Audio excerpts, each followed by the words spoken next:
Hello and welcome finally to News Desk. I am Jared Reid. We didn't think we'd make it. I'm Biresh Banerjee, but here we are. That's right, and apologies everyone for some of the tech delays we've had in the last couple of minutes, but they are solved now and we can move on to what we want to talk about this week, which is Indonesia, which is reeling from some of the worst civil unrest that it's seen in years. A number of people have been killed and thousands arrested in protests nationwide, which began over lavish perks for lawmakers and some of their benefits, but then it spiralled into a wave of violent anger against the police and politicians.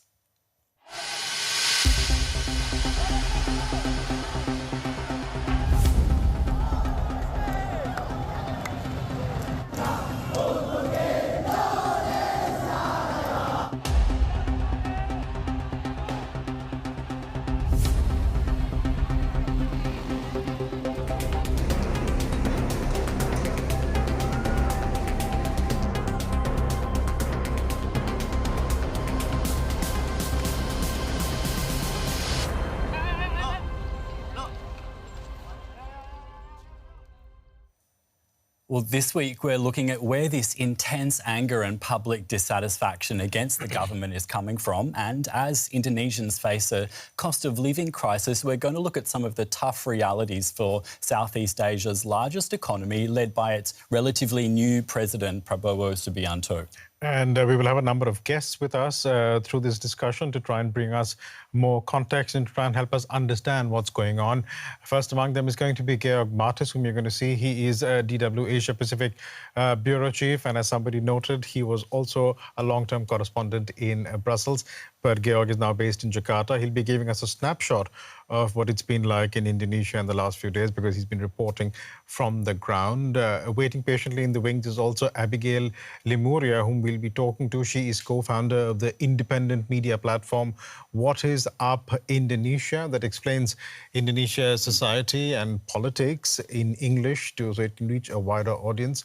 She's going to help us understand where all this anger is coming from that we just saw in those visuals over there. And finally, in the latter part of this discussion, we'll be joined by Tom Pipinski, who's a professor of government at Cornell University, and he studies the interaction of political and economic systems around the world. His special focus is on Southeast Asia and democracy in Indonesia. So really somebody who can give us some of the historical context behind these protests, which is also very interesting. That's right. And as usual, we have a familiar face here at the desk. It's Cherry Chan. She's going to be monitoring our chat. We obviously want your questions and comments because then we can give them to our guests and put those to them. But Sherry, you've got a bit of a quiz today for us. What is it? Yeah, I do. We, like last week, have a quiz today since we've got so much good feedback about the quiz last week. So we are doing this again. Let me just find the question now here. Yeah, so this week we're asking which of these statements about Indonesia is not true. There are 4 options. The first one is Indonesia has the world's biggest Muslim population. The second, Islam is official state religion in Indonesia. The third one, 1% owns nearly half of the nation's wealth. Or the fourth one, the voting age is 17 in Indonesia. I will let you know the correct answer by the end of our discussion. And please participate in the quiz. And I will also let you know how many people got it right. We look forward to you taking part in that quiz because there could be more than one possible answer. But think about it, there is only one answer. I mean, I think we got it wrong initially, but then I think some of us still might have it wrong. Apologies once more to everybody who patiently waited for the stream to begin. We were rather late. There was a technical issue that we ourselves need to get to the bottom of, and we hope to be able to get to the bottom of that sometime later. But thanks so much for your patience and apologies once more for starting this late. I say this obviously because of the number of complaints that we are seeing in our chat, but we're also seeing some comments that people have been posting about this particular discussion point. And here's a sample of some of the comments that we already had on the community post that we had posted yesterday. So we have user, for example, Olsen's CN, who posted, politicians seem to forget they're not kings. They're just employees of the people who voted for them to manage the country. If you can't do your job or you dislike your employer, then quit and find a new one. That is one sentiment that this user has shared. We also have another user who is suggesting that this could be another Bangladesh in the making, although there was somebody else also in the chat who was disagreeing with that. And finally, a comment from user Kawai Inu 100, who is asking, is there any country where people are happy with their police? Something that you all can potentially answer in the chat. So we look forward, as ever, to your comments and questions and suggestions, if you all have, and we would love to bring them into the discussion and put them to our experts, whom we'll be talking to shortly. Exactly. But first of all, I'm just going to bring you up very quickly to speed on what's happened in Indonesia in the last week or so. So in late August, it was announced from Parliament that there would be a new housing benefit for lawmakers that worked out to be many times the minimum wage in Indonesia on top of their existing fixed salary and other perks. And so that caused a lot of anger. People went out on the streets, basically saying that it was a waste of taxpayer money. The protests continued, turned violent. Protesters were throwing Molotov cocktails at police. Police responded with tear gas and water cannon. A delivery driver was then killed when he was run over by a tactical police vehicle, and that caused further anger that spread from Jakarta elsewhere. Protesters were attacking regional buildings, launching raids on the homes of prominent politicians, things like that. So a lot going on. The military was deployed in some areas, orders from the president to disperse, and the president has since done a U-turn on some of these measures that were announced for lawmakers, and we're going to find out from Abigail in a couple of minutes if that's going to satisfy them. But first of all, we're going to go to our correspondent, Georg Mattis, who is standing by in Jakarta. Georg, thank you so much for your patience in us coming to you. Just tell us what it's been like in Jakarta and the broader, more broadly across Indonesia over the last couple of days as these protests have erupted. Yeah, obviously very tense days here in Jakarta, but also in the rest of Indonesia. Everybody checking every morning how things have developed. In recent days, I mean, on a personal level, I could travel to work within 20 minutes instead of an hour and 20 minutes because there was no traffic jam. People were asked to stay at home. So there were some positive sides on a personal level. But overall, very tense. A lot of people were seriously concerned. Of course, you have a situation, you summarized it quite well, where thousands of people have been arrested, 10 people have died. And a situation where a lot of people were reminded of the dark days. You know, almost 3 decades ago, Indonesia saw riots that had 1,200 people dead. And there were some serious concerns, particularly in the Chinese minority here in Indonesia, that something like that could occur again, that the violence could erupt more. There, especially when it came to the looting, a number of shops cleared all the vehicles, cleared all the goods from the windows. You had military patrolling in the streets. Just this morning outside our studio, I had 3 big trucks with about 200 soldiers positions outside. And of course, that adds to a very tense atmosphere and a feeling of insecurity on the part of many citizens here. Yeah, Georg, we were wanting to sort of talk about the history of protest in Indonesia. We'll do that a bit later with Tom Popinski, but you were talking about these missing people, so around 20 on top of the thousands that have been detained. What do we know about these 2 separate groups of people? Yeah, very little known so far. Of course, it's a big concern for civil society groups that have already set an ultimatum to the government and said by Friday all detainees that have been arrested in these protests should be set free. And of course, inquired about those 20 people that have disappeared. The hope is, in a way, that these are people who are simply have been arrested. But the fear, of course, is that they may be among people who have died or who have disappeared. Again, and I think you will explore that later, Indonesia also has a history of people disappearing. So it is a big concern. Another interesting issue, I think, is that the government has pointed out that some of the violent protests have been set up by forces from abroad.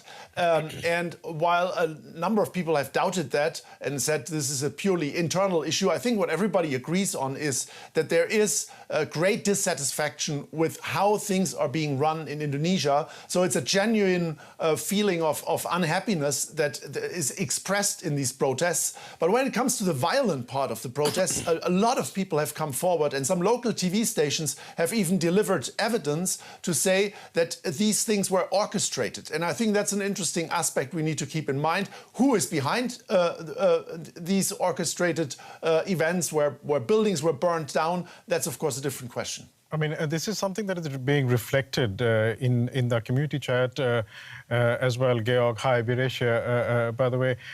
We have user CMAS2045 who is talking about the high-handedness that has been potentially witnessed from the authorities, saying if you want to see human rights violations by the police, just come to Indonesia.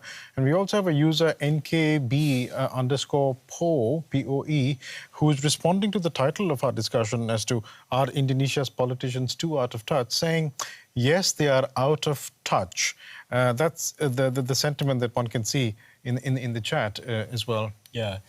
Georg, we're going to have to leave it there, but we thank you so much for bringing us up to speed on what it's been like in Indonesia over the last couple of days, and thank you as ever for your reporting, which we can see on DW News and at dw.com. That was Georg Mattis, our DW Asia Bureau Chief. Thank you. And I'd like to bring in Abigail Lemuria now, who Biresh referred to a little bit earlier. Abigail has been on DW News over the last couple of days, so we'd like to thank her for coming back. She is the co-founder of What Is Up Indonesia, that it's an independent media outlet that seeks to explain Indonesia socio-politics to the broader public. Now, Abigail, thank you so much for your time. We've been talking about these arrested people and the people who are known to be missing in Indonesia. What kind of concerns are being held for these people? Yeah, I think as the previous spokesperson has mentioned, police brutality and violence from law enforcers in Indonesia is unfortunately not new. It has happened multiple times, and it continues to happen every time there is a protest. And so these things are not new, and therefore it is a concern because there has been continuous violation of free speech we're supposed to have. We're supposed to be able to express our frustration. We're supposed to be able to go out to the streets, and we're supposed to be safe doing that. But instead, there has been this repression that are happening. And so it is definitely not something new, and it's continued to be a concern because up until now, people are still demanding that these people who have been arrested to be released. Yeah. Well, as I said, we're going to talk a little bit more about protest and these kinds of topics a little bit later, both with you and with Tom Popinski. But I would like, Abigail, for you to just explain to our users where this public anger that is being seen in Indonesia is coming from. I guess it's stemming from what's being described as, severe economic inequalities and a perception possibly that politicians are just out of touch with everyday people. Yeah, so I think to understand why the anger got this big, we need to look back a couple of months before. So obviously none of this happened overnight. So this has been building up over months. So it's been a political frustration and also economic frustration. For context, Indonesia is experiencing a worsening economy. We have job market collapse where many have been laid off. We have a high number of unemployment. People are struggling to meet ends meet. And while these are all happening, people, instead of being met with compassion or instead of being helped by their government, their representative, with policies that would ease their burden, they're instead met with either indifference, with policies that burden them even further, such as multiple tax hikes and multiple increase in new taxes, for example. And even sometimes not even tone out of touch. I would say tone deaf and blatantly insulting responses from their representatives. So for example, one representative said that the people who are demonstrating are idiots. And another representative said that when asked by a TV news anchor about what do you think about the gap between your benefit and the people's minimum wage, that the representative in TV said, do not compare me to the commoners. And I use commoners is a nicer translation to English. Some people would say that the more correct term is peasants. And so these people actually said that. And instead of apologizing, they doubled down continuously on their social media. And so these type of responses, I feel like more than the economic frustration, people are fed up with the arrogancy that they continue to see from their representative. And this, I feel like, has pushed them to really be angry and to go on the street. And then, of course, the last straw was when the police vehicle ran over Afan Kurniawan, the ride-sharing driver. Yeah. You were just talking about, I guess, this arrogance, and we've seen Biresh's can play this clip of these lawmakers, I guess, dancing in the parliament from, I guess, maybe a week or so ago. Could you just explain what this is, Abigail? So, yeah, politicians seemingly having quite a good time in front of a band in the parliament. Yeah.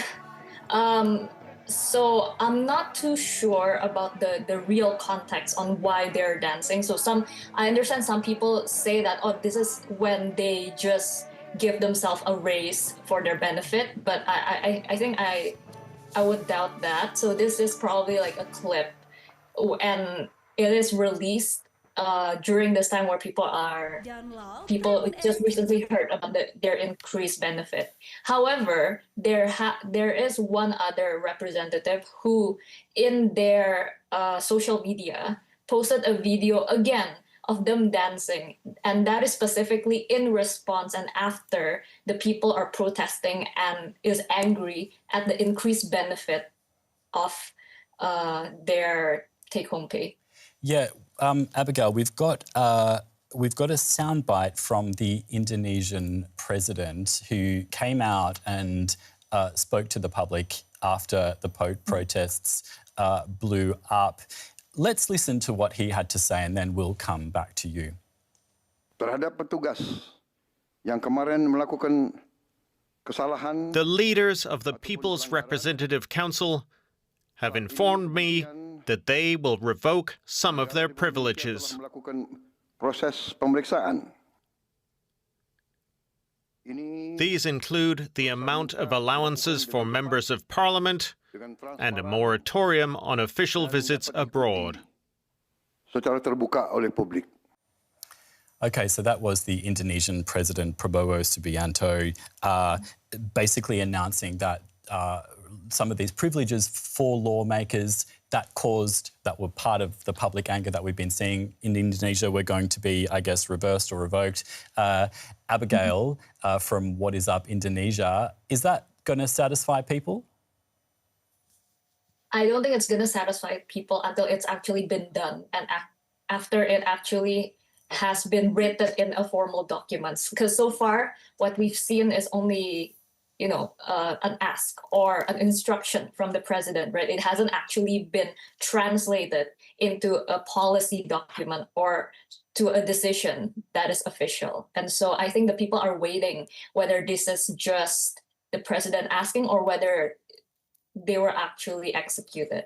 I just want to sort of come in here because this is something that the community is picking up on, Abigail, especially this user, Mina Stianti, who firstly gives the context that you were also alluding to, basically that the minimum wage in Indonesia is at an average of only 3 million rupiahs, which is about $182. And even the teachers in remote parts of the country get paid an average of $24. And the DPR salary, that's the House of Representatives salary, is nearly $20,000 or more. And this user further goes on to say that there are 17 demands in 7 days until the deadline of the 5th of September and 8 demands for a year that should be completed, including cutting off the allowance of the DPR, which is extremely high. And I wondered if you could talk a bit about what these demands are and where they are coming from. Sure. So what this person is talking about is the 17+8 demand that recently has surfaced in the social media in Indonesia. And so those demands are actually a summary of the many different demands that has been circulating. And of course, this demand is not exhaustive. Each group has their own demand, but the 17+8 is an effort to consolidate this demand, if I can say. So 17 is the short term, and then there's 8 for long term. And I would not go into specifics because it's quite a lot. But if we were to narrow it down, these demands basically ask for, first, more transparency, especially in terms of state budget and how it is used. And not only that, but also in the political process itself. And the second is reformation, for the country to actually respect our reformation and to actually do more reformation to things that are needed. And then the third is for empathy. And that is for our representatives to actually have empathy and to actually represent the people. I guess this is sort of touching a little bit on this, you're mentioning empathy there, what you were saying about arrogance in politics. Is there sort of a perception that once people enter the political arena that they become more untouchable, perhaps? Yeah, there's absolutely that. And as we can see, the protest has been going on for almost a week. And it is only in this later day that the government is starting to respond. And so it is taking an insane level of protest and of people speaking out for them to actually start taking this seriously and to want to take accountability. And so I do believe that there is a sense of untouchableness. There's a sense of I don't think I'm going to get any consequences if I said these things, because it is that difficult, apparently, to keep these people accountable. Yeah.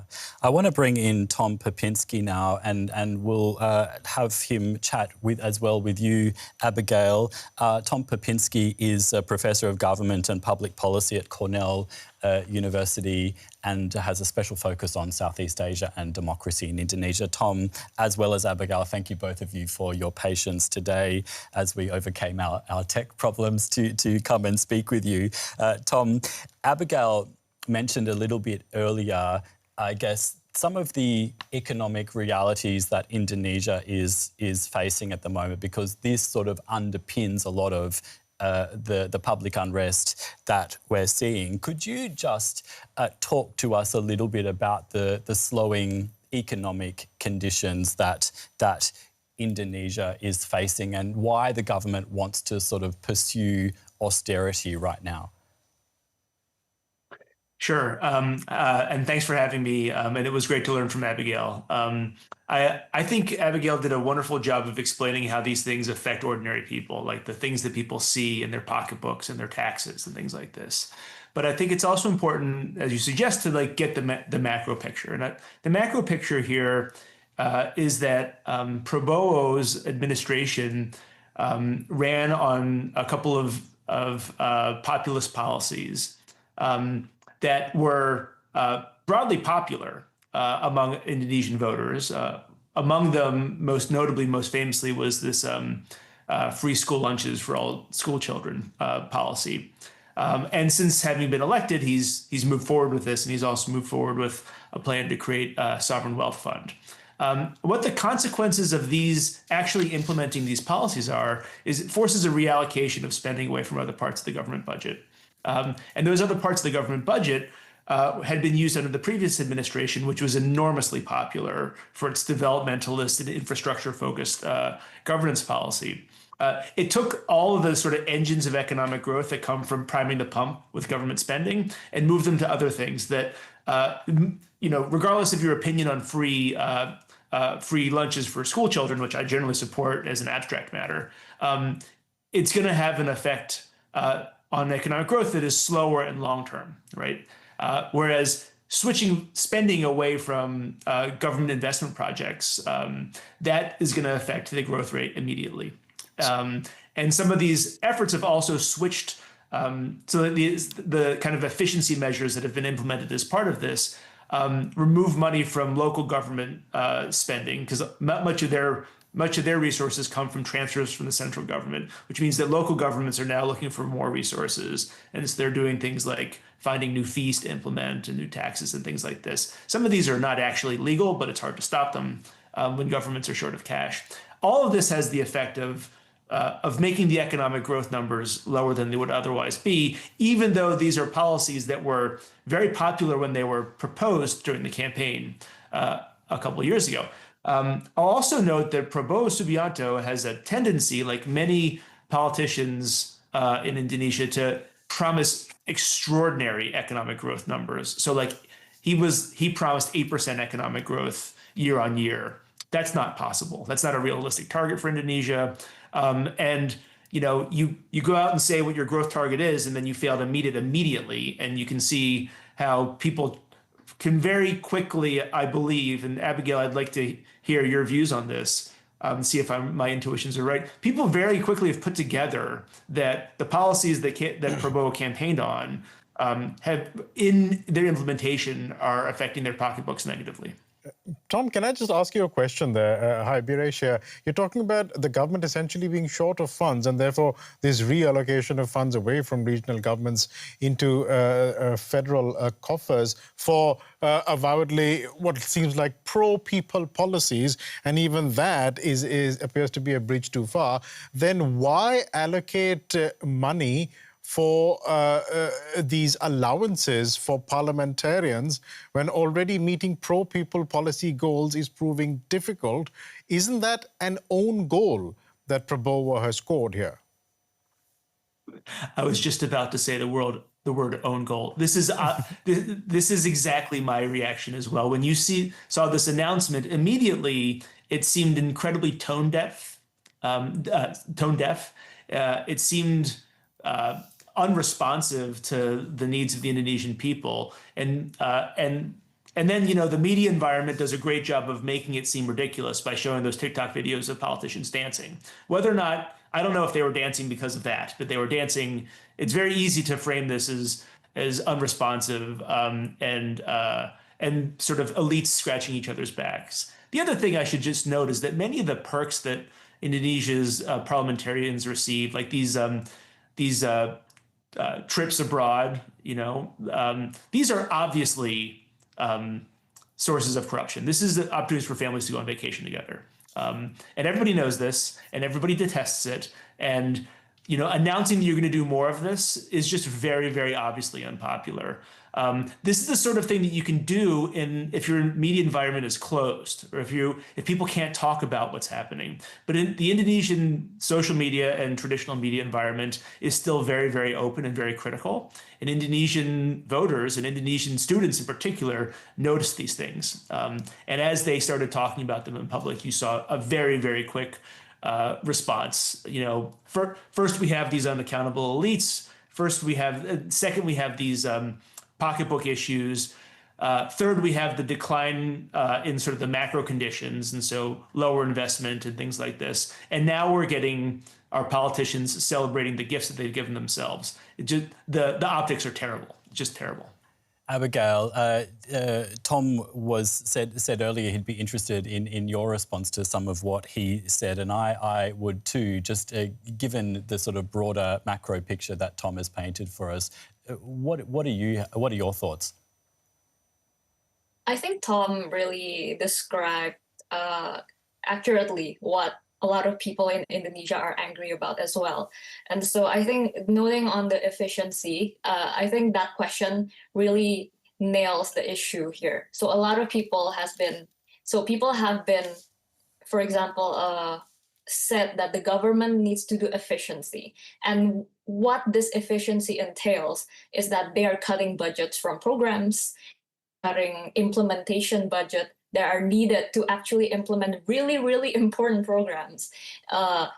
When the efficiencies first started, like there are offices that could not turn on their ACs, for example, and could not turn, and there are also layoffs, like because they are trimming down their people and things like that. And so this efficiency seems to be affecting the lower rank officials. But then we all know that the bulk of the burden for state budget is actually not those things. It's not the ACs. It's not like some one or two lower-ranking officials. It's obviously the other stuff, right? But those other stuff remains untouched. And then now, exactly what Tom said, suddenly they are giving themselves gifts of like raising their own allowances. And so of course people will be like, hello, okay, I thought we were having efficiencies. What are these, you know? And these are, and it's just a really, really blatant show of excessive greed, I would say. And I think people just had enough of that. I think there's something that the community is picking up on, and there's a question specifically addressed to you, Tom. This is from user N. Darjo. Apologies if I'm not pronouncing that correctly. But this user is asking you, Tom, do you believe that based on what is happening and what we have seen, that civil supremacy is becoming weaker in Indonesia? And by civil supremacy, I assume that this user is talking about rule from the civilian government and civil society. Do you think that that has taken a beating here? Yes. I think it's important to contextualize this in the past decade of Indonesian history. But this is like the latest iteration of the central government clawing back authority from society. And also, I think the commenter may also be referring to the military and the police and their role in politics. One of the great victories of democratization and the reform movement of the late 90s was separating the military from the police force into two separate entities. Previously, they'd been the same thing. And then also establishing civilian supremacy of a form over the military.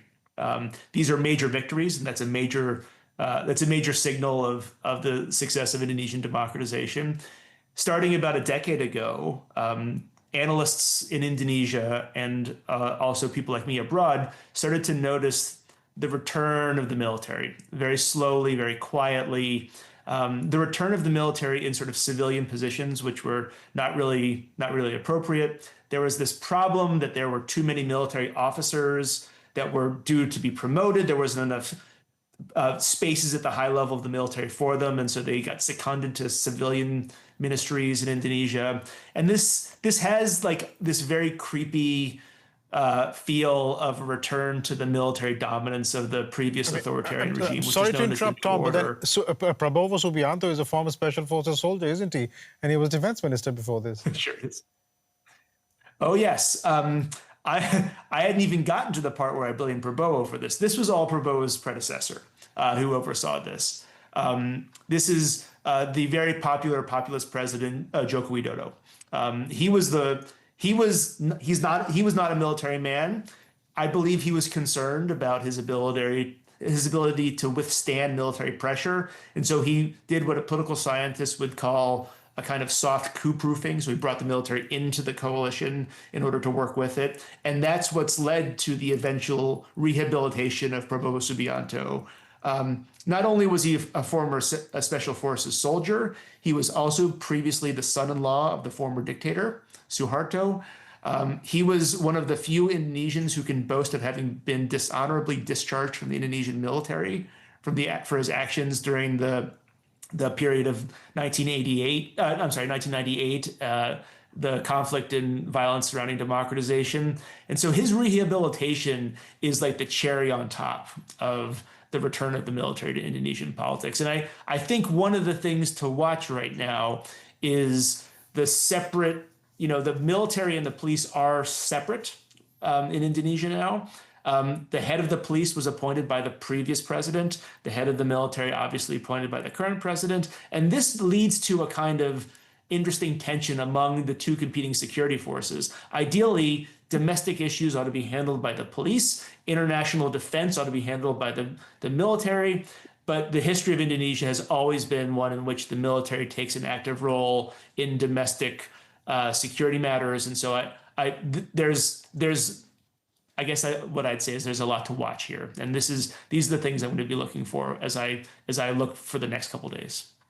Yeah, interesting. Abigail, I'm wondering if you had anything to say about that, what Tom has described as this sort of interesting tension that we're seeing between the police and the military, and I guess going back to what we had been originally talking about, and these protests and what they mean for democracy in Indonesia, which, as we know, Indonesia transitioned to democracy a bit under 3 decades ago. Yeah, I think that's also what a lot of people are worrying about now. As Tom has mentioned, there has been previously the passing of the recent military law that a lot of people have been very concerned about, and there has been huge protests on that as well. And for now, with these protests, a lot of people are actually worried about whether the military will, take over because it's deemed as being too violent or being too anarchist. And I think another important aspect is I understand that a lot of news has been highlighting how there's a lot of violence, how there's a lot of anarchist protests that are happening all over Indonesia.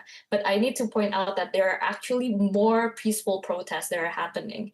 And as it was mentioned before, these violence, for example, looting houses or burning a public facility or museum, there has been a lot of anomalies that media has pointed out that seems to indicate that it may not be organically from the people. The people are actually very, very peacefully protesting, creatively expressing their frustration. If you see on social media, there's tons of posts recommending, taking care of one another, making sure that you're safe. And there's tons of posts about anti-racism campaign. Because again, noting Indonesia's history, a lot of people are still very much traumatized with what happened in '98, where there's a lot of violence directed at Chinese Indonesian descent. And so at this moment, there's a lot of people who are campaigning, to make sure that does not happen. And there are incidents in multiple cities, for example, where they spotted a person who wanted to arson a public facility, and the people actually prevent that from happening. And there's initiative like cleaning up trashes and cleaning up public facilities. And I wish that those things are highlighted more. And instead of painting Indonesians as this anarchist, violent protester, and because that narrative, I feel would legitimize excessive force by the law enforcers. A few comments here to highlight from the chat, which is really coming alive. I mean, user Heather was saying earlier, it doesn't matter what is going on with the government, violence is never the answer. But I hope that Heather, you are satisfied with the responses from our guests in terms of contextualizing where this violence is coming from and the efforts to try and stop that. And then there is also a commentary on what people think is the reason we are seeing this kind of situation play out. So two users, for example, I'd like to bring their comments in. M2 Deco saying that the main problem is the social gap between state officials, council members who feel they are nobles with a crony system and policies that do not touch the people at all, and of course chaotic law. And a bit of a similar articulation from Tariq Rahman Zaid, who's saying that the elites have made Indonesian lives and businesses worse for decades and decades, protest after protest, demonstration after demonstration. They didn't listen. Would either of you agree that there is some truth to that statement? I saw you nodding, Abigail. Maybe you want to go first. Oh yeah, no, I feel like that is absolutely true. And I think another important part to note is that it's not just, like the working class that are angry, right? We discuss a lot about like minimum wage and things like that. But it's not just the working class. It is the students, it is the upper elite, it's the upper class, it is the businessmen, it is investors who are angry. The anger spans through all layers of society this time in Indonesia, because because the policies and how the government has been responding to the people, it really angers everyone. So I think that's very important to note as well. We've seen as well, Prabowo, he's since flown to China to attend this military parade there, but he's described, or he's basically said that some of the protesters are brushing with treason. That's quite a strong accusation to level. I'm interested maybe in Tom Popinski, what you would have to say about that. Well, it gives me the chills because it reminds me of the commentary starting around January of 1998 about these alleged disloyal Indonesians. As Abigail mentioned, they specifically would mention Indonesians of Chinese descent during these things. And this language of treason, traitor, sedition, disloyal, this has a function. It's not merely to say that we are opposed to these people. It's to legitimate a response. It's to transform protest into a security problem. I want to really emphasize something that Abigail said about about how peaceful these protests are, and how long the tradition of peaceful protest in Indonesia is, how rich this tradition is, how extensive this tradition is. And so it's too bad that there's not more translation of these protests into English or other languages for international audiences to really appreciate what people are saying. But it's remarkable to watch motorcycle taxi drivers, massing in the streets, peacefully saying, in a way that like really pulls my heartstrings, "Don't run me over anymore." Right? They're making claims that are totally legitimate, totally peaceful. Their demand is to be left alone. Their demand is to be treated with dignity and respect, to be accorded their full human rights. And the way that Indonesians have this tradition, especially in Jakarta, but you see this elsewhere, of coming together in a kind of joyful celebration of collective power and collective voice. That's the one thing that the elites, the administration, they cannot stop that.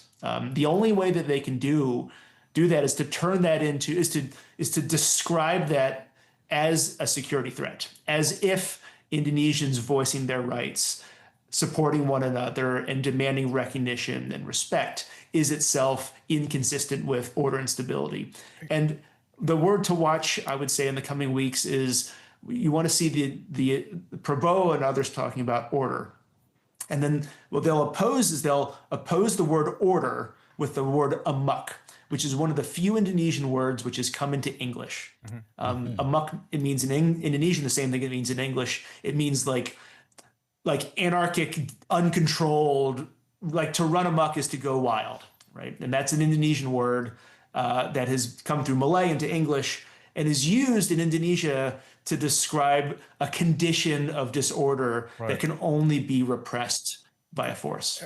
That's very interesting what you're saying, Tom. Firstly, I did not know that amok was a Malay word that has made its way into English. Can I just get you guys to reflect potentially on the impact that all of this is happening? This is something that's also being raised in the chat, and maybe this is more for you first, Abigail. Timothy Lee, for example, talking about corruption, saying corruption has ruined Indonesia's economy since before its independence. And one of our regular users, Carolina Vilena, asking, saying, I am worried that the unrest in Indonesia may affect its economy and tourism, such as foreign investments and travel advisories from other countries. Is there a fear amongst Indonesians, Abigail, that something like this could come to pass? I think the decrease in tourism is the least of the people's worry at the moment. I mean, I'm sorry to say, I mean, people are literally dying, and hundreds and thousands are literally injured and being held captive by the police. So I don't think people are like, oh damn, I hope people would still visit my country, because I do agree also that corruption is really sucking us dry. Like you mentioned before, like we are not exactly cash rich. Like we have a lot of really, really expensive program that the government is trying to run, and we are running out of cash. And that's why the government continue to look for more income through tax, and that is burdening the people even further. But then no matter how many taxes or money or state budget they collected, it will not be effective, because it is still being spent recklessly through like corruption, and then through ambiguous benefit that nobody knows what it's for. You know, like for example, the housing benefit that amounts to that is huge that the representatives are getting. Like most of these representatives, they are business owners. They have their own house. So what housing benefit do they need? Right. And so it's these spending and then corruption. And then at the same time, you know, the government continue to like try to extract more taxes from the people. And so I think the people are on survival mode. Most of the people here in Indonesia are trying on survival mode. They want a better life. And I don't think, you know, the decrease in tourism is the most pressing matter on people's mind. Yeah. I'm interested to sort of get a little bit of an outlook from the both of you. So we've been spelling out some of the problems, you know, of corruption, of, you know, increasingly over the years, a consolidation of power among the elites, at the same time the public wanting accountability, transparency and better lives. How can these two fundamentally different worlds somehow come together and resolve these problems? Maybe we'll start with you, Tom. Well, that's been the great question of Indonesian politics since independence, and probably before, is how to tamp down on this corruption. Which the commenter online is right. It goes prior to independence, but it's been a major issue. I think that most Indonesians are protesting, especially the students. They recognize that we're in a time in Indonesian politics in which I don't think we can rely on, for example, the Constitutional Court to do the job of enforcing constitutional law. It's demonstrated itself to be pliable and subordinate to the interests of the executive branch. The legislative branch is not particularly independent either. Some analysts talk about the legislature has captured a cartel, words like this. And so what this implies is that the solution is either going to be a different type of politician who promises and then implements and actually delivers on the anti-corruption policies. I think many people would like to have believed that Joko Widodo, the previous president, was like this, and I think he was elected twice because he promised this and he represented it. I think in implementation, he has completely failed. So my view is you cannot rely on some magical politician to come out and fix it from the top. I think what's going to have to happen is civil society is going to have to demand change, and they're going to have to demand reforms to the way that Indonesian democracy operates. There needs to be an independent electoral commission and an independent corruption commission and an independent monitor of the public bureaucracy. And all of these things are things that have existed within recent memory. So these are doable things, these are implementable policies. But it's gonna come because the people demand it, not because the elites decide to do it for themselves. Yeah, Abigail Lemuria, civil society, is it up to what seems like an immense task right now? Yeah, and I think they're doing a good job now, and not just civil society, all organizations and students, labor, the labor unions, and then there are also office workers, and there's just so many different groups of people that are working together, demanding better from the government, and they're doing this massively across Indonesia with amazing coordination. And so I think that this event is a massive political education for a lot of people as well. A lot of people are starting to wake up to the political reality in Indonesia, and they're starting to speak out and step up and coordinate and talk to one another. And so I think, yes, the civil society have a lot of work to do, but they're not alone. And I don't think it's also fair to pin all this on the civil society, because it is actually the government's job to actually do these things. It's been a massive political education for all of us as well. Thank you so much to Abigail Lemuria, the co-founder of What Is Up Indonesia, the independent media platform, and to you too, Tom Popinski, a professor of government at Cornell University. We've really appreciated your insights today. Thank you so much. And again, thank you for your patience as we overcame our tech difficulties to get to you today. So thanks a lot. Thanks so much, guys. Bye. My Thank great you. pleasure. Yeah, so big political education. And English as well. I did not know Mak comes from Malay. I didn't know that absolutely either. did not. I don't know, for some reason that sort of stuck with me, in addition to the really good content that we had. But yeah. Yeah. So Cherry Chan, who's been monitoring our chat, and thank you to all of you who've weighed in with your questions and comments and your patience. Again, we really do value that. And Cherry's got the results of our poll today. So just remind us what it was, Cherry. Yeah, we don't have a poll today. We have a quiz today. A quiz, I'm sorry. That's right. Let me just repeat our quiz. The question: which of these statements about Indonesia is not true? We've got 292 participants. 44% says Islam is official state religion is not true. 20% says voting age is 17 is not true. 17% says Indonesia has the world's biggest Muslim population, and another 17% said 1% owns nearly half of nation's wealth in Indonesia. So the correct answer is which of the following statement is not true. So Islam is official state religion is not a true statement. Let me just open my notes. Islam is not the official state religion. The Indonesian government does not endorse any single religion. It allows multiple religions to coexist under state protection. But we've also actually got a note from our Asia correspondent Georg. He was just saying that apparently, according to some calculation and some index, Pakistan is closing in and almost, or maybe according to some measurement, it passed Indonesia as the world's biggest Muslim population. So I guess... But Pakistan is an Islamic republic. Yeah, but it's then... an Islamic republic but of then it Pakistan, means that, and Indonesia isn't. Yeah, but then it means that the option that Indonesia has the world's largest Muslim population might not be true also, if this is the case. Okay. Yeah, but from my research this morning, it was still Indonesia, but apparently they are closing in We did say at the outset that there might be more than one true statement here. That's right. But did I understand correctly that most people got the correct answer right this week, as opposed to last week, I think, where...